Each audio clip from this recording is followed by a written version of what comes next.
विचार मन में आने लग जाते हैं। महाराज जी कृपया रास्ता दिखाएं। महाराज जी भजन करो, मन की मलिनता का नाश हो, बुद्धि पवित्र हो, तब ठीक निर्णय हो। अभी तो मन अपवित्र है ना। बातें लागू करने का मतलब है हमारा जो हृदय है उसको स्वीकार करो। हमारा हृदय है भजन, राधा नाम, कृष्ण नाम। जब नाम जप करोगे तो ये भय खत्म हो जाएगा कि आगे क्या होगा। वही होगा जो प्यारे ने रच रखा है, और प्यारे मंगल भवन है, अमंगल हो नहीं सकता। जो होगा बहुत बढ़िया होगा। आज तो हम पॉजिटिव सोच रखने लगे, हमारी निगेटिव सोच खत्म हो जाए। अच्छा, भगवान के प्रति क्या भाव आता है, आकाश के प्रति क्या भाव कर सकते हो? भगवान आकाश की तरह सर्वत्र व्याप्त है। अब आकाश को आप भला कहो या बुरा कहो, वो तुम्हारी सोच है। आकाश तो आकाश है, भगवान तो भगवान है। वो परम निर्मल परमात्मा है और सच्चे न्यायाधीश है। कभी वहाँ गलत वकालत नहीं होती और गलत न्याय नहीं होता। तो अगर हमको चोट लग रही है, संकट मिल रहे हैं, विपत्ति आ रही है, तो हमने कोई पाप कर्म किया है, उसका मालिक हमको दंड दे रहा है। आज नहीं किया तो कल किया होगा, क्योंकि वो जैसे यहाँ भी 10-10 साल मुकदमा नहीं चलता, तो ऐसे 10-10 जन्म, 100-100 जन्म का हिसाब मिलता है। कर्म तो हम ही किए हैं, भोग हम ही को भोगना पड़ेगा। तो हमें लगता है भगवान पर दोषारोपण ना करके, भजन करके हम अपने पापों को नष्ट करें और सुखी हो जाए। भगवान पर दोषारोपण करने से क्या मिल जाएगा? तो इसलिए हमें लगता है नाम जप करो और कोई नशा ना करो। करते हो कोई नशा? हाँ, कोई नशा ना करो और गंदे आचरणों से बचो, और तो बढ़िया जीवन हो जाएगा। ठीक है, नाम जप करो। आपकी शरण से सब हाँ, खूब सब राधा कर रहा हूँ, शाम सदाशिव बोलते रहता हूँ। हाँ ठीक है, किसी भी तरह लगो, भगवान में लगो। तेज जी, महाराज जी राधे राधे। महाराज जी मैं भारतीय रेल में टीटी के रूप में सेवा देता हूं और मैं अपनी नौकरी पूरी ईमानदारी और मेहनत से करने का प्रयास करता हूं। अपनी नौकरी करते समय कभी कभी ऐसा होता है कि किसी ऐसे यात्री से मुलाकात हो जाती है जिसके पास ट्रेन का टिकट नहीं होता। जब मैं ऐसा किसी यात्री पर टिकट लेने का दबाव बनाता हूं तो वे हाथ पैर जोड़ने और गिड़गिड़ाने लगता है, जैसा व्यवहार करने लगता है। ऐसे दृश्य देखकर मेरा मन कभी कभी व्यथित हो जाता है कि ऐसा लगता है कहीं मुझसे कोई अपराध नहीं हो रहा। नहीं, अपराध तो नहीं, आप अपनी ड्यूटी निर्वाह कर रहे हैं, पर कभी कभी परिस्थिति ऐसी होती है। तो अगर परिस्थिति वसात आपको नज़र से दिखाई दे रहा कि गरीब आदमी है, और परिस्थिति वसात, तो कोशिश करना चाहिए कि उसको दंड ना मिले। और जब दिखाई दे रहा है कि ये अपनी किसी रुआब में सरकारी वस्तु का दुरुपयोग कर रहा है, तो फिर आप पे पावर है, आप फिर उस पर दंड विधान कर सकते हैं। कभी कभी ऐसा होता है कि अर्थ की बड़ी अव्यवस्था है कुछ लोगों के पास, तो महाराज जी मेरे पीछे मजिस्ट्रेट साहब भी रहते हैं, वो कहते हैं कि नहीं तुम बनाओ, तुम्हारे ऊपर जो है, तुम ड्यूटी कर रहे हो, ड्यूटी के दौरान अपनी लापरवाही नहीं, तुम अपना टिकट बनाओ। और मैं मेरी करने के बाद फिर मैं घर जाता हूँ, मैं बड़ा पछताता हूँ, मैं भावुक हो जाता हूँ, क्योंकि मेरी भी 2 बिटियां हैं, बेटा। मैं सोचता हूँ ऐसा ना ये आचरण मेरे परिवार, मेरे बच्चों को नहीं। खैर वो अब देखो, उसमें खास बात यह है कि जब हम टिकट नहीं ले तो हम अपराधी हैं, पक्की बात है, कारण कुछ भी हो, लेकिन हम टिकट नहीं ले तो अपराधी। यदि आप उनके ऊपर दंड विधान करते हैं तो आपके ऊपर कोई उसमें दोष नहीं, लेकिन हम एक मानवता के कारण कहते हैं कि आपका पद ऐसा है कि कभी किसी परिस्थिति में फंसा हुआ व्यक्ति अगर वो दिखाई देता है, एक होता है पेशेवर बेईमानी करने वाला आदमी, और एक होता है अचानक गलती हो जाने। तो कई कारणों से, ऐसे कई कारणों में अगर कोई फंस रहा है और आपके ऊपर ऑफिसर है, दबाव पड़ रहा है, तो आप अपनी जेब से लगा दीजिए कि 100 रुपया 500 रुपया मैं लगा देता हूँ, आगे से कभी चूक मत करना। तो मतलब इससे भगवान की कृपा प्राप्त होगी आपको। महाराज जी आप भी बताते हैं कि आपके साथ भी ऐसी परिस्थिति आई थी एक बार। हाँ, परिस्थिति होती, तभी हमने कहा है कि ऐसी कई कारण हो सकते हैं जिन परिस्थितियों में, तो अगर वो परिस्थिति वसात है तो दिखाई देता है नेत्रों से, और अगर वो मतलब उसका धंधा ये है कि फ्री ट्रेन में चलना, तो फिर ऐसे लोगों को दंड विधान करना ही चाहिए। प्रकाश जी अहमदाबाद से। हरिवंश। महाराज जी, जब हम खान पान व व्यभिचार नशा आदि करते थे तब हमारे दोस्तों में प्रियजनों में काफी बातचीत व बाहर आना जाना व घूमना होता था। आज आपके सत्संग से सब दूर हो गया महाराज जी। आज मतलब कह रहे हैं कि अच्छा भी लग रहा है। पहले दुनिया बहुत बड़ी सी लगती थी, अब केवल आप सब जन गुरुजन ये लगते हैं। तो उन लोगों द्वारा तर्क दिया जाता है कि सो चूहे खा के बिल्ली हज को चली, मतलब अच्छा है, कोई बात नहीं। जैसे नीच जन ऐसी बातें करते, क्यों हमने छोड़ दिया। आज पूरा परिवार हमारा शुद्ध, आज रसोई कोई संत जन की हम सेवा कर सकते हैं, ऐसे हो गए। तो अब दूसरों को उस चीज से तकलीफ होती है, और दोस्त जन हमको इस तरीके की देखो एक बात बताएं, हमारे समाज का एक स्वरूप है, अगर हम पतन के मार्ग में चलने वाले लोगों के संग पतन की क्रियाएं करें तो हाथ मिलाएंगे। अगर आप पतन की क्रियाओं से हटोगे तो आपको आक्षेप करेंगे, उपहास करेंगे और आपको जीना मुश्किल कर देंगे। लेकिन हमको क्या करना है कि 100 लोग गलत हैं और उनमें से मैं एक सही हूं, तो मुझे लड़ना पड़ेगा 100 लोगों से, उनका उपहास सहना पड़ेगा और सच्चे मार्ग में मुझे बढ़ना होगा। ऐसा नहीं कि 100 के उपहास से मैं पीछे लौट जाऊं, ऐसा नहीं होना चाहिए। अपने को चलना और उन 100 का भी हित करना है। उन 100 का हमें उपहास, जो हमारा उपहास कर रहे हैं, हम सच्चे मार्ग के पथिक हैं। हम भगवान से प्रार्थना करेंगे, भगवान इनकी बुद्धि को शुद्ध करो, इनको सुख दो, इनको आनंद दो। हम उनका भी बुरा नहीं मनाएंगे, क्योंकि हम अच्छे मार्ग के पथिक हैं, हम सच्चे मार्ग के पथिक हैं।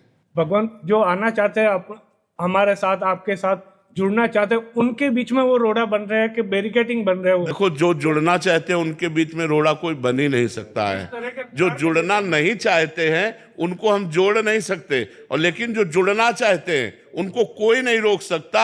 हजारों लोग इतने गलत गलत आचरण वाले अपने को सुधार लिए, हजारों लोग सुधार। एक आदमी आया था, उसने कहा था 40 साल से बराबर शराब पी रहा हूं, दवाइयां और कसमें और सब हो चुकी, लेकिन केवल एक बार आपका प्रवचन सुना, उसी दिन से छोड़ दिया और आज मैं बिल्कुल शराब मुक्त हूं। हमारे पास तब आया जब वो शराब मुक्त हो गया। तो हमें लगता है अगर आदमी छोड़ना चाहता है तो वो छोड़ देगा, छोड़ना नहीं चाहता है तो हम भी नहीं छुड़वा सकते। वो छोड़ना चाहे तो सुन के जब उसको लगा कि मैं गलत हूं तो उसने छोड़ दिया। कई बार हमने कहा कि भाई आप 100, 200, 500 के शराब पीते हैं, यदि आप 100, 200, 500 के अंगूर, सेव, संतरा, फल लेकर घर जाएं और अपने परिवार को दें, हरी सब्जी दें, तो कितना अच्छा रहेगा। आप शराब पी करके परिवार को दुख पहुंचा रहे हैं, अपने आप का नाश कर रहे हैं, आपके शरीरों के अंगों का नाश हो रहा है, आपकी इज्जत भी जा रही। आप फुटपाथ में पड़े हो, शराब पिए लड़खड़ा करके गिरे पड़े हो, 4 लोग तुम्हें देख के हंस रहे हैं, पैसा खर्चा किया और हंसी भी और हानि भी, तो इसमें लाभ तो है नहीं। भाई उठो, अपनी इस स्थिति से उठो और जागृत हो और अच्छे व्यक्ति बनो। तो जो लोग बनना चाहते हैं वो बन रहे हैं, तो आप जो बन रहे हैं उन उपहास को सो। जैसे एक आदमी ने हमसे कहा, जब मैं तिलक लगा के माला लेके ऑफिस जाता हूं तो लोग कहते हैं बड़े भगत हो, तुमका बुरा तो नहीं कहते। हाँ, महाराज महाराज बोलते हैं, महाराज बन रहे हो, महाराज बन रहे हो। तो कोई बड़ी बात महाराज तिलक लगा के ही नहीं, बिल्कुल इसमें डरना नहीं चाहिए। आप तो प्रेमानंद जैसे महाराज बन रहे हाँ, हो। इस प्रकार कोई बात नहीं, कम से कम बुरा तो नहीं कह रहे, बुरा तो नहीं कह रहे, अच्छा ही कह रहे। देखो हमारा नाता भगवान से जुड़ रहे कि ये भगवान के बड़े भगत बन रहे हैं, तुम बड़े भगत बन रहे हो, तो भगवान से हमारा नाता जुड़ रहे, गलत तो नहीं कह रहे हैं। हमको ये देखना है कि उपहास करने वाले हमारी कोई भी आंतरिक वृत्ति को गिरा ना पावे, इतना हमको दृढ़ रहना है और कोशिश करना है कि हम उनको गिरा दें, वो हमारे मार्ग में आ जाए लेकिन हम उनके मार्ग में ना जाए, तब तो ठीक रहेगा। देखो, एक आप सुधरे, अगर एक आप और सुधार दोगे तो वो एक को सुधार देगा, तो हमारा समाज सुधरता चला जाएगा। एक एक को सुधारो, एक एक को, ये फिसलो मत, डटे रहो, तो एक दिन वो सुधरेगा, क्योंकि वो गलत है, उसको पता है मैं गलत हूं, इसलिए आपका उपहास करता है। और जिस दिन वो आपका संग सही ढंग से प्राप्त कर पाया तो वो आपका दोस्त बन जाएगा। इसलिए आप हारिए मत। जब ये ऐसे अपने बड़े जन हो और हम उनको भी बोले कि नहीं, हम जैसे मैं एग्जांपल बताऊं, जैसे मैं आउट ऑफ इंडिया हूँ, तो महाराज जी जैसे वो नॉन वेज या ऐसा कुछ करते, लेकिन मैंने कहा कि मैं नहीं, आपको जो हो ठीक है, मैं नहीं करती। जैसे बच्चे हैं तो बच्चों पे भी अब है कि नहीं तुम जबर, हम भी करे तो तुम भी करो। तो मैं उनको अगर मना करती हूँ सख्ती, जैसे कि नहीं मेरे बच्चे को मैं देखो ये सबके परिवार की समस्या है, ये आपके परिवार की नहीं, कि जो सत्मार्ग में चलना चाहता है उसको एक बार लड़ना पड़ेगा। इतना तो करना होगा, इतना करना होगा। परिवार का बैलेंस बनाने के लिए अगर परिवार के बड़े सदस्य जन हमको प्रेरित करते हैं तो हम सावधानी पूर्वक अपने कर्तव्य का पालन करना है। मैं आपको प्याज लहसुन बनी सब्जी दूंगी, लेकिन मैं बिना प्याज लहसुन नहीं पाऊंगी, तब तो एक परिवार चल सकता है। अगर आप परिवार का विच्छेद कर दिए तो भक्ति का मतलब क्या रहा? भक्ति का मतलब रहा जोड़ करके, सबको प्रसन्न करके चलना, ना कि तोड़ना। भक्ति का मतलब, देखो ज्ञान का मतलब क्या होता है? हाँ, हम एक प्रेम का वातावरण प्रकट करें, एक हम माहौल ऐसा प्रकट करें कि अगला आदमी जब कभी हमारे विषय में सोचे तो नम हो जाए, यार कैसा व्यक्ति है ये, 10 साल से मेरी सेवा कर रहा है लेकिन स्वयं ऐसा पवित्र। तो वो छोड़ सकता है। फिर हमें कि हम कलह पैदा कर दे तो हमें लगता है वो ठीक नहीं है। हमें भक्ति अंदर की करनी है और परिवार को बैलेंस बना के चलना है। क्योंकि आपका एक स्त्री स्वरूप है, तो इसमें आप किसी की माँ हैं, आप किसी की पत्नी हैं, आप किसी की बहू हैं, तो हमको सबको प्यार में बांधना है। प्यार से बांधना, तभी तो हम भक्त कहलाएंगे। देखो लंका में रहकर विभीषण जी ने भक्ति कर ली, विभीषण जी ने लंका में रहकर भक्ति कर ली, जहां लंका निश्चर निकर निवासा, यहाँ कहाँ सज्जल कर। विक्रांत सिंह जी अयोध्या जी से। श्री हरिवंश महाराज जी। श्री हरिवंश महाराज जी, महाराज जी आपके चरणों में कोटि कोटि नमन। महाराज जी, भगवत साक्षात्कार का स्वरूप निःशब्द होगा या वार्तालाप द्वारा? क्या ये साधक की स्थिति पर निर्भर करता है? विधि विधान व अनुष्ठान आदि द्वारा होने वाले भगवत साक्षात्कार और प्रेम मार्ग में पूर्ण समर्पण द्वारा होने वाले भगवत साक्षात्कार में क्या फर्क है महाराज जी? जाकी रही भावना जैसी, प्रभु मूर्ति देखी तिन तैसी।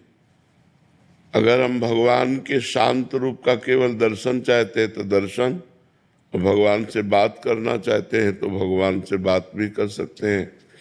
साधना से जो बात नहीं बनती वो प्रेम से बनती है। साधना का फल है प्रेम प्राप्त होना, और भगवान प्रेम से प्रकट होते हैं। हरि व्यापक सर्वत्र समाना, प्रेम से प्रकट होए मैं जाना। जब पूर्ण आत्म समर्पण और भगवत प्रेम, तब भगवान से मिलन, भगवान से वार्ता। अभी तो हमारा शरीर संसार से राग ही नष्ट नहीं हुआ, तो ये तो बहुत ऊंची बात है। हमें डट के नाम जप करना चाहिए, पवित्र भोजन पाना चाहिए, कोई पाप कर्म न बने, सावधानी रखनी चाहिए, और भगवान की लीला कथा सुननी चाहिए। धीरे धीरे जब हमारा अहंकार भगवान के चरणों में समर्पित हो जाता है, तब हमारे अंदर दैवी संपदा आ जाती है। वो सब भागवतिक सद्गुण आने लगते हैं, जिनसे भगवान हम पर प्रसन्न हो और कृपा करके हमें साक्षात्कार कराए। साक्षात्कार जैसी हमारी भावना होती वैसे भगवान का होता है। भगवान अनंत रूपधारी हैं, जो रूप हम चाहेंगे वो रूप हमारे सामने प्रकाशित करेंगे, जैसे चाहेंगे वैसे प्रकाशित करेंगे, जितना चाहेंगे उतना प्रकाशित करेंगे। वो अनंत महिमाशाली हैं, हमारी सामर्थ्य नहीं है उस अनंत को पार कर पावे। देखो अर्जुन जी भगवान श्री कृष्ण के साथ हंसते खेलते खाते हैं, मित्र हैं, लेकिन जब भगवान ने अपनी महिमा वाला विराट रूप दिखाया तो कांप गए। गीता में पढ़ के देख लो, थर थर कांप रहे हैं अर्जुन जी, और अभी पूरा थोड़ी देख पाए हैं। जितना भगवान ने दिखाया उतना ही देख पाए, क्योंकि पूरा तो कोई पा ही नहीं सकता। वो अनंत है, अनंत को कैसे कोई नाप सकता है, सीमा में कैसे ला सकता है। तो जाकी रही भावना जैसी, प्रभु मूर्ति देखी तिन तैसी। हम जैसी भावना से भगवान का भजन करते हैं वैसे ही भगवान हमारे अनुभव में आते हैं। एडवोकेट अमित जी पंजाब से। राधे राधे। राधे राधे महाराज जी, आपके चरणों में कोटि कोटि नमन। महाराज जी, साधक संजीवनी श्रीमद् भगवत गीता जी में बहुत बार आया है, और आपने भी कई बार बताया कि स्वरूप में कोई क्रिया नहीं है, सब क्रिया मन, इंद्रिय और अंतःकरण की है। तो जो हम ये नाम जप कर रहे हैं, ये कौन कर रहा है महाराज जी? इसे क्या मानना है? रसेंद्रिय से, इसी में वाक्य इंद्रिय है। तो नाम का स्वाद लेते हुए जो नाम जप कर रहे हैं, तो अंतःकरण उसमें पूर्ण तन्मय हो रहा है, और हम अंतःकरण में तन्मय हैं, इसलिए स्वाद हम ही को प्राप्त होगा। समझ रहे हैं ना? रसेंद्री अंतःकरण से संबंधित है, क्योंकि बुद्धि निश्चय करती है, मन संकल्प विकल्प करता है, चित्त चिंतन करता है, हम उसको स्वीकार करता है। लेकिन इन सब में जो पावर है वो अपना ही तो है, आत्मस्वरूप का है ना। तो हम इस समय बहिर्मुख हैं। बहिर्मुख का मतलब होता है देह भाव, है ना? देह भाव में मैं पुरुष हूँ, पूरा तदात्म भाव देह भाव में है, तो मैं ही हूँ, कोई और नहीं है। इसमें जो तदात्म भाव है वो मैं का ही हुआ है। तो जो नाम जप कर रहे हैं वो मैं ही कर रहे हैं, मैं के द्वारा ही हो रहा है, अलग नहीं हो रहा है। अब धीरे धीरे नाम जप से जैसे जैसे पवित्रता आएगी, फिर एक एक देह अलग होता जाएगा कि मैं स्थूल देह नहीं हूँ। फिर धीरे धीरे अंतःकरण से भी रति हटती चली जाएगी, मैं अंतःकरण नहीं हूँ। फिर स्वभाव कारण शरीर से भी हटती चली जाएगी, और जिस जिस से हटती गई तो भजन के प्रभाव से वो सब ब्रह्म रूप होता जाएगा, वो सब भगवत स्वरूप होता जाएगा। शरीर भी भगवत स्वरूप, मन भी कृष्णाकार, बुद्धि भी कृष्णाकार, चित्त भी कृष्णाकार, प्राण भी कृष्णाकार, और स्वयं कृष्ण में। ऐसी स्थिति होती है। ब्रह्म नहीं, माया नहीं, नहीं जीव नहीं काल, अपनी ही सुधिना रही, एक रहे नंदलाल। ही में न जान परे कान है कि प्राण है, प्राण भय कान में, कान भय प्राण में, ही में न जान परे कान है कि प्राण है। वो कृष्णाकार वृत्ति उत्पन्न हो जाती है। तो अभी जो हम जप कर रहे हैं, यद्यपि जप वाक्येंद्रिय से हो रहा है, और अंतःकरण चतुष्टय उसका पावर है। अगर अंतःकरण ना अनुमति दे तो वाक्येंद्रिय बोल नहीं सकती। कोई भी क्रिया होती तो अंतःकरण से होती। जैसे हमारे यहाँ मच्छर काटा तो त्वगेंद्री ने बुद्धि के द्वारा ये निश्चय करा, बुद्धि तुरंत त्वगेंद्री से संपर्क की 1 सेकंड के अंतर्गत, और उसने निश्चय किया यहाँ कुछ है। मन ने संकल्प किया कि यहाँ कुछ है, चित्त ने चिंतन किया किस जगह है, और आदेश हुआ अहम का, तो तुरंत वहीं हाथ पहुंच गया, हाँ यहाँ था। तो पूरा का पूरा कंट्रोल जो स्थूल शरीर का है वो सूक्ष्म शरीर से है, और सूक्ष्म शरीर कारण शरीर, सतोगुण रजोगुण तमोगुण 3 गुणों से प्रभावित है। और 3 गुणों को जो प्रकाशित कर रहा है वो मैं है, वो आत्मा है, वो भगवान है। आत्मा भगवान परमात्मा, उसको कुछ भी कहो वो एक ही है। तो वहां तक पहुंचने के लिए ये जो नाम जप हम कर रहे हैं, ये तीनों से आपका राग त्याग करवा करके अपने स्वरूप में स्थित करा देगा। ये हमारा बाह्य साधन है, पर ये आंतरिक होते होते ये भगवत स्वरूप कर देता है बाह्य साधन। बाहर से तो शुरू करते हैं, राम नाम मणिदीप धर, जी है देहरी द्वार, तुलसी भीतर और बाहरो जो चाह सुजियार। जो हृदय में और बाहर भी ज्ञान का प्रकाश चाहते हो तो अपनी जबान पर नाम रख लो, नाम निरंतर जपोगे तो सब प्रकाश हो जाएगा। क्योंकि असत चिंतन छोड़ना है हमें, असत चिंतन छोड़ना है, संसार का चिंतन छोड़ना है हमें, तो हमें नाम पे पहुंचना पड़ेगा। देखो सन्यासी जन है तो ओम ओम ओम ओम भर समय प्रणव जपते हैं, नमो नारायण है, ओम नमो नारायण है। सनकादि हरिशरणम हरिशरणम, भगवान शिव भी हरि का नाम जप करते हैं। तो कोई ऐसा नहीं है जो नाम जप ना करता हो, नाम जप से ही परम मंगल होता है। हर्षदीप यादव जी, इंदौर से। श्री हरिवंश महाराज जी, पिछले कुछ समय से मैं अपनी स्थिति को देखा, कभी तो सिर्फ भजन अच्छा लगता है तो कभी माया का आकर्षण प्रिय लगता है। ये अभी 3 गुणों का प्रभाव है, आपकी स्थिति नहीं है, ये 3 गुणों का प्रभाव है। जब सतोगुण आएगा तो भजन में रुचि होगी, जब रजोगुण आएगा तो भोग में रुचि होगी नाना प्रकार की, और जब तमोगुण आएगा तो निद्रा आलस्य प्रमाद हिंसा द्वेष ऐसी बातें आएंगी। ये गुणों का प्रभाव है, अभी आपकी स्थिति नहीं है, ये गुणों की स्थिति है। आपकी स्थिति जब जागृत होगी तो उसमें एक रस्ता आने लगेगी।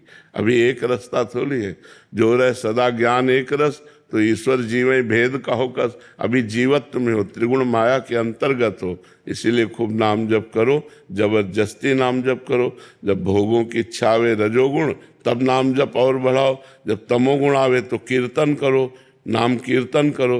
भगवत भजन के अभ्यास से तीनों गुणों में यदि भजन होने लगे तो आप गुणातीत की तरफ पहुंचने लगेंगे। आप कह रहे हैं कि आपको बेपरवाही से आ रही है कि सब देख के कि ये तो होना ही है, तो एक अच्छा है, भजन का फल होता है। भजन का फल होता है भगवान पर भरोसा होकर बेपरवाह हो जाना। तो ये बेपरवाही सही है क्या? हाँ प्रमाद तो बिल्कुल, नहीं है कहीं? बिल्कुल सही नहीं, प्रमाद नहीं है। प्रमाद जब भजन से बेपरवाही आने लगे तो प्रमाद समझना चाहिए। भजन करने में भजन के बल से संसार के सब सुख दुख समान नजर आने लगे, बेपरवाही आने, तो यही तो मस्ती भजन की होती है। अभिषेक जी जम्मू से। राधे राधे महाराज। श्री हरिवंश महाराज जी आपके चरणों में कोटि कोटि प्रणाम। महाराज जी, कुछ समय पहले अपने धर्म के बारे में पढ़ने की रुचि जगी, जिसके चलते सनातन धर्म के 6 दर्शनों के बारे में पढ़ने का अवसर मिला। लेकिन कुछ विषय ऐसे थे जो हम जैसे आम लोगों के लिए समझना थोड़ा कठिन थे और एक असंतुष्टि बनी रहती थी। सौभाग्य से आपसे जुड़ने के बाद भक्ति मार्ग और नाम जप में एक अलग सा आनंद का अनुभव हुआ। महाराज जी, हमारा प्रश्न है कि एक आम ग्रस्त जीवन में यदि हमारे सनातन दर्शनों के बारे में अगर ना भी पता हो तो क्या भगवत प्राप्ति के मार्ग पर चला जा सकता है? बिल्कुल चला जा सकता है। कुछ ना पता हो, 2 अक्षर बस डाल लो, राधा राधा। जब राम नहीं बोल पाते थे और मरा मरा मरा रटा, तो हमारे सनातन धर्म का इतिहास रच दिया। नहीं, सनातन धर्म का इतिहास रच दिया। जो महान ग्रंथ है रामायण, वाल्मीकि रामायण, तो आप सोचो नाम में कितनी सामर्थ्य है। जितने दर्शन शास्त्र हैं, जितने वेद हैं, जितने पुराण हैं, इन सब का बीज नाम है। जैसे बीज है तो फिर वृक्ष है, फिर पल्लव पुष्प फल। तो जितने भी जो कुछ शास्त्र हैं वो सब आप नाम जप कीजिए और गृहस्थी में पापाचरण ना होने पावे।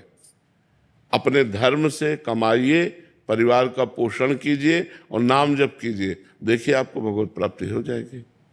नाम जप निरंतर करना, भगवत चिंतन निरंतर करना। यस्य स्मरण मात्रेण जन्म संसार बंधनात् विमुच्यते नमस्तस्मै विष्णवे प्रभु विष्णवे। जिनका स्मरण मात्र जन्म संसार के बंधन से मुक्त कर देता है, उन भगवान विष्णु को नमस्कार, जो सर्वत्र व्यापक है। बात समझ रहे ना? यस्य स्मरण मात्रेण, भगवान ने कहा अनन्य चेता सततम यो माम स्मरति नित्य सा तस्याहम सुलभा पार्थ नित्य युक्तस्य योगिना। जो मेरा अनन्य चित्त से सदा स्मरण करता रहता, मेरे में युक्त होकर, मैं उसके लिए सुलभ हो जाता हूँ। सुलभ मतलब सहज में भगवत प्राप्ति हो जाती है। तो ये बात है। अब विद्वान है तो चाहे जितना शास्त्रों में दौड़े, पर आप घंटा 2 घंटा शास्त्र पढ़ेंगे, फिर इसके बाद अगर नाम जप नहीं है तो फिर असत चिंतन में आ जाएंगे। कितनी देर आपकी ज्ञानमयी बुद्धि काट पाएगी माया को? तो नाम जप। जासु नाम भव भेषज हरन घोर त्रैशूल। जिनका नाम इस संसार भव रोग की अचूक औषधि है, नाम जप। इसीलिए हम मतलब बहुत सोच समझ के नाम के विषय में हम चर्चा करते हैं, क्योंकि बचपन से भगवत मार्ग में आए तो वेदांत शास्त्र भी जो भगवान की कृपा से पढ़ने को मिला और वेदांती महापुरुषों का भी संग मिला, गंगा किनारे काशी और सब, तो सब साधनों को देखते हुए ये सार बात हमारे दिमाग में भगवान की कृपा से आई। इसीलिए हम सबको हर प्रश्न का उत्तर नाम है, हर प्रश्न का उत्तर नाम में है कि अगर आप चाहते हो, जो भी चाहते हो, नाम जप करो, सब ठीक हो जाएगा। नाम जप करो और करके देख लो, ना ठीक हो जाता हमसे कह देना। लेकिन दीर्घ काल, सातु दीर्घ काल निरंतर सत्कार सेवितो दृढ़ भूमि, उस नाम को दीर्घ काल तक निरंतर आदर सहित जप करो, तब आपको पता चलेगा। ऐसे 2-4 महीने जप किए और नाना प्रकार के सुख दुख के थपेड़े आए और छोड़ दिए तो फिर अनुभव नहीं कर पाएंगे। सुख दुख में बराबर नाम जब चलता रहे तब आगे आप बढ़ पाएंगे। महर्षि श्री हनुमान जी महाराज की साक्षात्कार करने, उसके लिए यदि आपकी कृपा हो जाए, श्री राम जो उनको नाम प्रिय है, अगर वो नाम आपसे मिल जाए महर्षि, तो हनुमान जी का साक्षात्कार करने के लिए रामचरित सुनिवे को रसिया। हनुमान जी का किस बात के रसिक है? बोले रामचरित सुनबे को रसिया। सिया राम जी का चरित्र सुनाओ और सिया राम जपो, हनुमान जी बड़े आदर के साथ मिल जाएंगे। जहाँ नाम कीर्तन करोगे, यत्र यत्र रघुनाथ कीर्तनम तत्र तत्र कृतमस्त कांजिलम वाष्पवारी परिपूर्ण लोचनम। हनुमान जी महाराज के लिए आया है। जहाँ जहाँ सिया राम नाम का कीर्तन होता है, हनुमान जी आंसू बहाते हुए वहाँ विराजमान रहते हैं। जहाँ भगवान के चरित्र का गान होता है, वहाँ हनुमान जी विराजमान होकर सुनते हैं, उस पर कृपा करते हैं। तो ये भावना करके हनुमान जी के लिए एक आसन डालो, जैसे एक रुमाल बिछा दिया और भावना के हनुमान जी इस पर विराजमान है, और उनको रामचरित सुनाओ, नाम कीर्तन सुनाओ और नाम जप करो, हनुमान जी मिल जाएंगे। जी। रश्मि जी। राधे राधे। राधे राधे महाराज जी। महाराज जी, दूसरों को सुखी रहने और सुखी करने के लिए क्या करें? भगवान का स्मरण करते हुए सब में भगवत भावना करो, इससे बड़ा सुख होगा। क्योंकि व्यवहार में किसी के कटुता भरी है, किसी की ईर्ष्या भरी, किसी के द्वेष भरा है, तो हम उसको कैसे सुखी कर पावे? जब वो हमें गाली देगा, जब वो कटु व्यवहार करेगा, तब हम उस पर भगवत भाव करेंगे। हम नहीं गाली देंगे, हम कटु व्यवहार नहीं करेंगे, तो हमारे अंदर सबको सुख देने की क्षमता आ जाएगी। अगर भगवान प्रसन्न है तो सब प्रसन्न है, क्योंकि सबके अंदर भगवान है। हमें मूल पर जल चढ़ाना है, डाल और पत्तों पर नहीं पानी छिड़कना।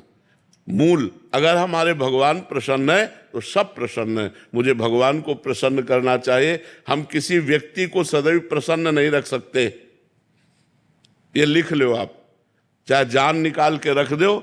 हम किसी व्यक्ति को सदैव प्रसन्न नहीं रख सकते, सदैव शब्द है, सदैव प्रसन्न नहीं रख सकते, क्योंकि वो अपने स्वभाव के अनुसार है। आज वो आपसे प्यार कर रहा है, प्रसन्न है, जब कल उसके प्रतिकूल उसको लगेगा तो वह प्रसन्न हो जाएगा। लेकिन भगवान सर्वज्ञ है, उनको सब ज्ञान है, उनको प्रसन्न कर लो, सब प्रसन्न हो जाएंगे। मूल में पानी चढ़ा दिया तो डाल पत्ते फूल सब हरे हो जाएंगे। तो ये सब डाल पत्ते फूल है पूरा जगत, मूल सबका भगवान है। ऊर्ध्वमूल मधा शाखा मस्तोत्तम प्राहुरभ्यम, गीता जी में भगवान कहते हैं। तो भगवान श्री कृष्ण को, राम जी को प्रसन्न कर लो, सबको प्रसन्न हो गए, सबको प्रसन्न कर लिया।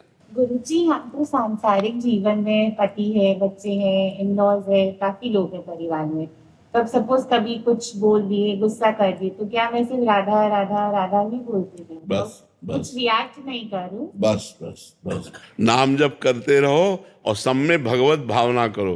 पति में भी पावर भगवान है, पुत्र में भी पावर भगवान है। अगर भगवान ना हो तो पति पुत्र के शरीर में हलचल नहीं हो सकती। ये जो स्वर निकल रहा है ये ईश्वर का ही है, ये जो हलन डुलन हो रही है वो ईश्वर से ही हो रही है। सब में भगवान व्याप्त है। अगर हम उस भाव को देख ले तो सबको सुखी कर पाएंगे। श्री हरिवंश महाराज जी। महाराज जी, पिछली बार आपके सन्मुख मैं ये संकल्प करके गया था कि आगे जीवन में कभी भी कोई गलत आचरण अर्थात ब्रह्मचर्य नष्ट नहीं करूंगा, और मैंने प्रयास भी किया महाराज जी। पर मन कभी कभी ऐसा तांडव करता है कि ये सब भूल जाती हैं बातें उस समय, मतलब कैसे इसका है? हाँ, पर कोई बात नहीं है। अगर हम कहीं असफल हो रहे हैं तो हमको पुनः दृढ़ होना चाहिए। ये मार्ग ऐसा नहीं कि एक बार असफल हो गए तो हम निराश हो जाएं। 1000 बार असफल हो जाए तो भी हम सफलता के लिए कदम बढ़ाएंगे, तभी हम सफल हो सकते हैं।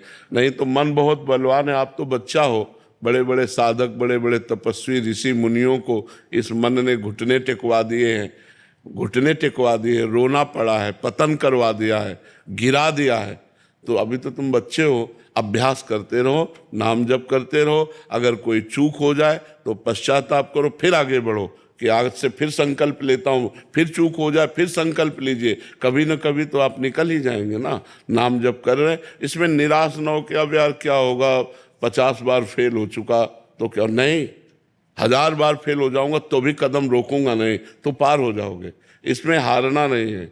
इसमें अगर हारना स्वीकार कर लिया तो फिर मन मार देगा। फिर होगा कि यार जब एक बार वही, 100 बार वही, 1000 बार अब नहीं निकल पाऊंगा, तो फिर अब भोगों की तरफ छूट हो जाएगी। नहीं, मैं निकलूंगा। इस बार 30 दिन में हुई है, अगली बार 40 दिन हम संभालेंगे, फिर हम 50 दिन संभालेंगे, धीरे धीरे हम पूरा जीवन संभाल लेंगे। ऐसे चलना चाहिए। पर साथ में नाम जप हो और सत्संग हो। सत्संग उत्साह बढ़ाता है। जब हम परास्त होते हैं और संतों की वाणी सुनते हैं तो हमको एक नई ऊर्जा मिलती है, हमें चलने का उत्साह मिलता है। अगर सत्संग सुनते रहे और नाम जप करते हैं तो हम हर दोष पर विजय प्राप्त कर लेंगे। बहुत अच्छे बच्चे हो जो सतमार्ग पर चलना चाहते हो, भगवान सहयोग देते हैं तभी हम लोग चल पाते हैं।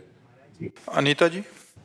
राधे राधे महाराज जी। महाराज जी, मेरा प्रश्न गुरु मंत्र के विषय में है। क्या गुरु मंत्र एक स्थान पर बैठकर ही जपना चाहिए, चलते फिरते घर के कार्य नहीं, पवित्र अवस्था में चलते फिरते घर के कार्य करते हुए भी गुरु मंत्र जपा जा सकता है, लेकिन हमारा शरीर पवित्र हो, हमारे वस्त्र पवित्र हो और स्थान पवित्र हो तो हम गुरु मंत्र जप सकते हैं। उस गुरु मंत्र में पवित्रता की प्रधानता रहती है और नाम जप में आप चाहे जैसे हो जहाँ हो हर समय जप कर सकते हो, लेकिन गुरु मंत्र पवित्र अवस्था में, वो आप बैठकर काम करते हुए अगर आपको लग रहा है आपके शरीर के वस्त्र पवित्र है, आप पवित्र है और जिस स्थान पर हैं वो पवित्र है तो आप निरंतर गुरु मंत्र जप सकते हो। और इसके जूते ये चमड़े के अलावा कोई और हो? हाँ, जूते जैसे आप बाथरूम और शौचालय नहीं गए तो मंत्र जप सकते हैं। जैसे हम लकड़ी की पादुका पहनते हैं तो अगर हम लघुशंका जाएंगे तो पादुका उतार देंगे और लघुशंका जाके पैर धो के फिर पादुका पहनेंगे। पादुका पहनकर अगर लघुशंका गए तो उस पर गुरु मंत्र नहीं जप सकते।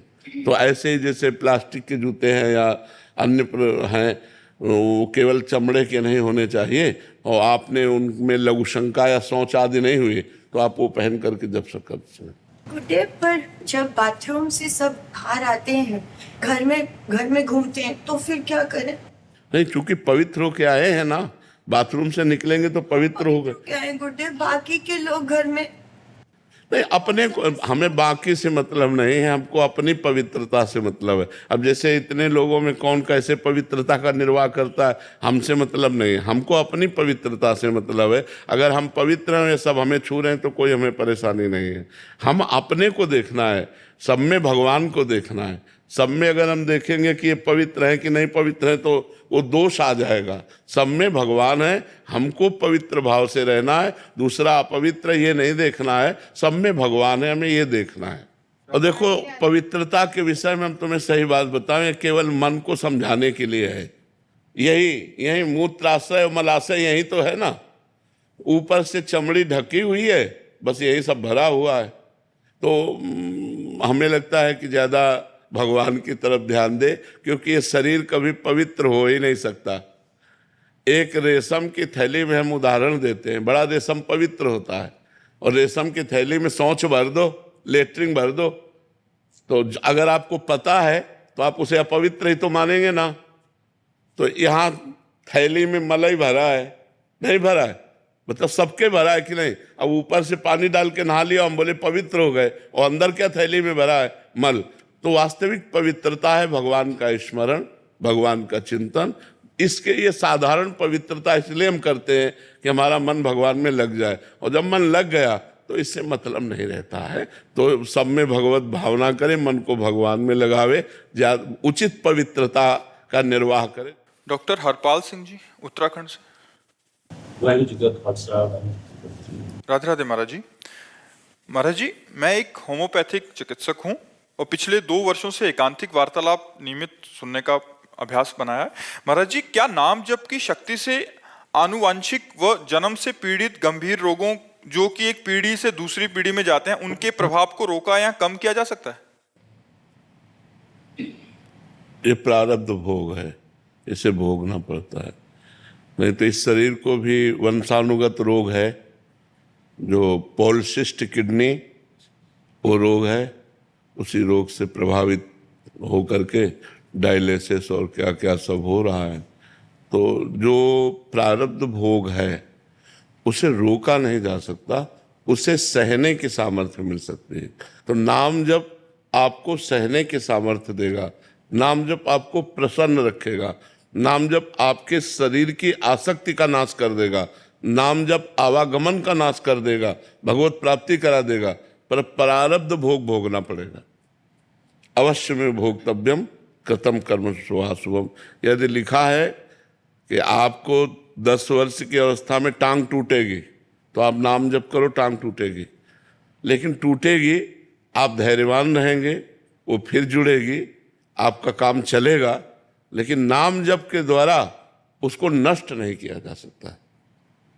इतना मतलब, नहीं तो बड़े बड़े संतों में, बड़े बड़े सिद्धों में जो कष्ट देखे गए वो फिर कैसे है। नहीं, हम लोग तो थोड़ा नाम जप करते हो तो रात दिन नाम जप करते हैं और उनको कष्ट मिला, तो इसका मतलब जो प्रारब्ध भोग है वो भोगना पड़ता है। इसका प्रभाव भी कम हो सकता है। हाँ, प्रभाव कम हो सकता है, प्रभाव कम हो सकता है, पर भोगना पड़ेगा, ये पक्का है। भगवान की शरण में है इसलिए ये सब रोग है पर परेशानी नहीं है। नहीं तो ये रोग के साथ इतनी परेशानियां होती कि हमें रोज ये मनाना पड़ता कि हम मर जाए तो अच्छा है। ये सब नाम जप ने क्या किया, ये व्यवस्था कर दी। नाम जप ने सब तरह से सुखी कर दिया। आज अगर हम भागवती कुछ में तो चल के आते हैं, अपनी दिनचर्या हो रही है, आनंद चल रहा है, भगवान की वार्ता हो रही, भगवान में मन लगा हुआ है। नहीं, इसी किडनी में मन लगा होता तो ये नाम का प्रभाव बड़ा अमोघ होता है। नाम बड़ा अमोघ, पर प्रारब्ध को नहीं मिटा, प्रारब्ध को भोगना पड़ेगा। ये सिद्ध पुरुषों में रहा है, उनको भी भोगना पड़ा, जो सिद्ध भगवत स्वरूप महापुरुष रहे हैं। निरंतर नाम जप और भगवान के स्वरूप श्री गुरु अर्जन देव जी, कितना शरीर को पीड़ा सहनी पड़ी। तप्त तवे पर, तपते हुए लोहे के तवे पर बैठाल कर उनको जलती हुई तपती हुई बालू डाली गई, फफूला ही पूरे शरीर में, भयानक पीड़ा। लेकिन उस समय भी कहते हैं तेरा किया मीठा लागे। ये बल देता है नाम। हम सोच कर कांप जाएं, जो महापुरुषों को कष्ट दिया गया, हम सोच करके कांप जाएं। हमारे धर्म के लिए अपने प्राणों को हंसते हंसते त्याग दिया, लेकिन कभी आह नहीं कहा, कभी शिकायत नहीं की। ऊपर से क्या बोल रहे, तेरा किया मीठा लागे, मतलब गजब गजब हो गया, गजब हो गया। ये है नाम, तेरा किया मीठा लागे। वाहेगुरु तेरा किया मीठा लागे। तो ये नाम जो होता है ये आनंद देता है, ये बल देता है। बकाया बाहरी जो प्रकोप होना है, देखो बड़े बड़े महापुरुषों ने प्राण तक न्यौछावर कर दीजिए। नहीं, तेग बहादुर सिंह बलिदान कर दिया, लेकिन अपने नाम का प्रयोग करके दुष्टों का नाश नहीं किया। वो चाहते तो दुष्टों का नाश कर देते, लेकिन उन्होंने अपने शरीर को पूरा कर दिया, बलिदान कर दिया, धर्म के प्रति अपने को न्यौछावर कर दिया, लेकिन अपनी शक्ति का प्रयोग नहीं किया, अपने नाम का प्रयोग नहीं किया। दुष्टों ने, अब अपने लोगों को कितना सताया जाएगा, इन महापुरुषों को कितना सताया गया। और समर्थ महापुरुष थे, स्वयं भगवान के स्वरूप में, वाहेगुरु स्वरूप है, स्वयं परमात्मा स्वरूप है। कितना कष्ट सहा इन महापुरुषों ने। हम लोग कांप जाते हैं सोच के कि क्या क्या उनके कष्ट दिए गए शरीर में, लेकिन बस वाहेगुरु वाहेगुरु वाहेगुरु, दूसरा शब्द नहीं निकला। वाहेगुरु वाहेगुरु तेरा किया मीठा लागे। तो ये नाम महान सामर्थ्य प्रदान करता है जी। सोनू जी दिल्ली से। श्री हरिवंश महाराज। श्री हरिवंश महाराज जी, भगवान एक तरफ हमने सुना है कि मृत्यु के बाद आत्मा को अगला शरीर या जन्म मिल जाता है, जैसे उसके कर्म होते हैं, उसी आधार पर अगला जन्म मिलता है। तथा दूसरी तरफ हम मरने वाले व्यक्ति का श्राद्ध या तर्पण करते हैं। यदि मरने के बाद अगला जन्म मिलता है तो फिर श्राद्ध और तर्पण उस जीव को तक कैसे पहुंचता है? पुण्य रूप बनता है। जैसे आपने श्राद्ध तर्पण जो भी किया वो पुण्य रूप बनेगा, और वो जहां भी होगा, जिस योनि में होगा, उसको पुण्य जो है उठाएगा, उन्नति कराएगा उसका। जैसे वो गली का कुत्ता है तो घर का कुत्ता बन जाएगा, वो गाड़ी में घूमेगा, वो अच्छी सी व्यवस्था पा जाएगा, क्योंकि आपने इधर से पुण्य दिए, वो पुण्य उसको उठा करके ऊपर करेंगे। मनुष्य है तो उसमें जा करके उन्नति करवाएगा। वो हमारा व्यर्थ नहीं जाता। वो जिस आत्मा के लिए हमने संकल्प किया, वो आत्मा जिस योनि में होगी वहां जाकर उसे प्राप्त होगा। महाराज श्री, मेरे माता पिता बचपन में चले गए थे जी, तो मैं चाहता हूँ कि कैसे उनकी मतलब सेवा कर पाऊँ। मैं छोटा था, नहीं कर पाया। हाँ, तो जैसे हम नाम जप कर रहे हो, अपने माता पिता को दोगे तो जिस योनि में होंगे उनकी उन्नति होगी, और अगर अधिक नाम जप कर लिए तो उनको भगवान की प्राप्ति हो जाएगी। हाँ, ऐसा। अर्चना जी। श्री हरिवंश महाराज जी, महाराज जी, जब ये पता लग जाए कि वो हैं और वो मिले ना हो तो बड़ी अजीब सी स्थिति हो जाती है। इस हाल में जीवन बहुत कठिन लगने लगता है और संसार काटने को दौड़ता है। ऐसी परिस्थिति में संसार में रहना बहुत कठिन हो जाता है। नहीं, कठिन तो नहीं लगता है, क्योंकि संसार नहीं, वो हैं। क्यों?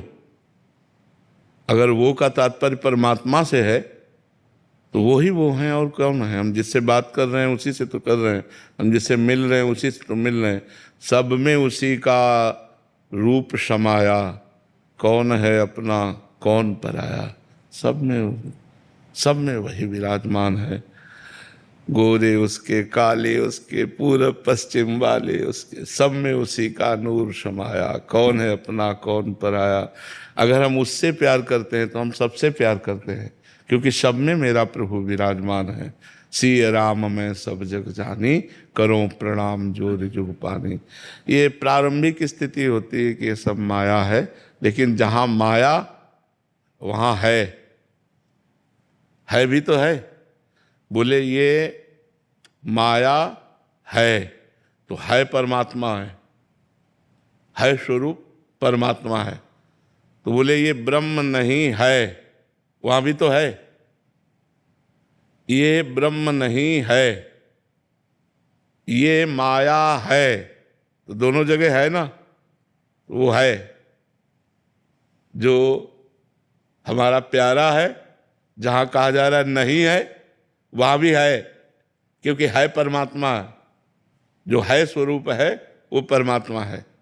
तो आप देखो, नहीं है तो नहीं तुम्हारी भावना, लेकिन वो है। तो किससे भागूं, कहाँ भागूं? सर्वत्र वही विराजमान है, उसके सिवा कोई और है नहीं। बस ये जानकारी मिल जाए तो हमारा हृदय शांत हो जाए, हमारा हृदय प्रसन्न हो जाए। पर भजन करो और भजन करो, आगे और बढ़ो। प्रारंभिक स्थिति है, आगे और बढ़ोगे तो सब में देखो। गोपीजन कहती जित देखूं तित श्याममयी है, मायामयी नहीं। मैं जिधर देखती हूँ मुझे श्याम सुंदर दिखाई देते हैं। श्याम सुंदर के सिवा कोई है ही नहीं। यमुना जी को देखती हूँ तो वही श्याम रंग, आकाश को देखती हूँ वही श्याम रंग, वृक्षों में देखती हूँ, लताओं में देखती हूँ, घर में देखती हूँ, जिधर देखती हूँ। अब चूंकि पुतरी श्याममयी हो गई तो जिधर देखे उधर श्याम सुंदर दिखाई देंगे। पुतरी राममयी हो गई तो जिधर देखो उधर राम दिखाई देंगे। पुतरी काममयी हो गई तो जिधर देखो उधर दोष दिखाई देगा। सृष्टि कैसी? जैसी हमारी दृष्टि। तो हमें अपनी दृष्टि बदलनी है, भगवत भाव में लाना है। किसी से कहीं कुछ भागने की जरूरत नहीं, सब में वो समाया है। किससे भागूं, कहाँ भाग कर जाऊं? आप हमें बताओ कि यहाँ भाग के चले जाओ, माया नहीं है। आप हमें वो स्थान बताओ जो माया रहित हो, और वो स्थान बताओ जो परमात्मा रहित हो। दोनों बातें हमें बताओ। तो दोनों बातें असंभव है। कोई ऐसी जगह नहीं जहां माया ना हो। अगर माया से भागे तो, और जिसके लिए भाग रहे हैं, तो कोई ऐसी जगह नहीं जहां परमात्मा ना हो। बस यही बात समझ ले तो हर दिशा सकल भूमि गोपाल की आमे अटक कहा।